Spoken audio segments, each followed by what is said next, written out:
This is a split stance rotation. Oftentimes when training the glutes, we think about external rotation, so opening the legs out wide and or just movement front to back.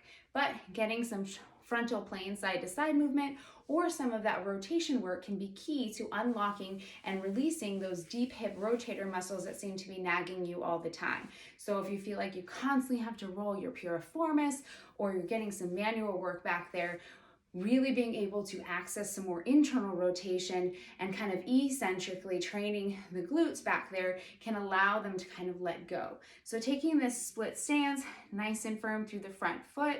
I'm gonna switch it up because I like to demo on that side all the time. So we're gonna go here. Nice and firm through the front foot. Think about pulling the heel back in space so this nice hamstring lights up.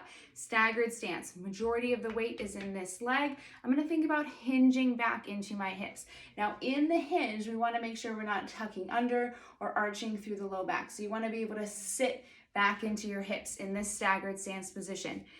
Left knee is going to think about dropping down. If I had headlights on my hip bones, I'm going to think about those hip bones turning over the stance leg in that hinge position.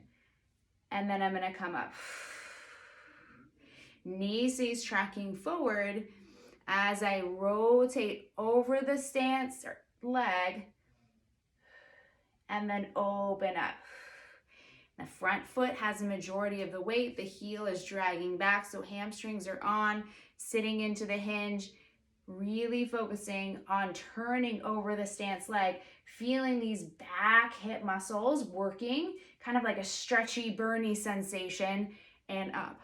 So we're really working that internal rotation and taking the glute through the full range of motion as we then open up and go down.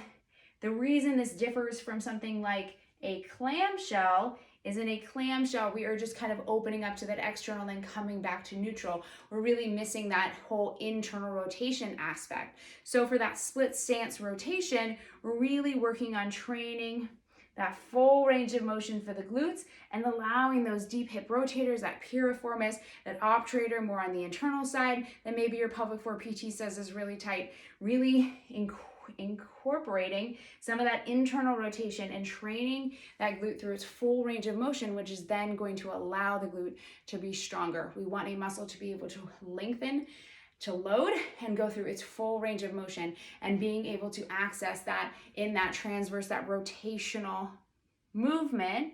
And then also we can apply that in more of a frontal plane is going to be key to kind of releasing that deep hip rotator tightness and just training your glutes in a very different way.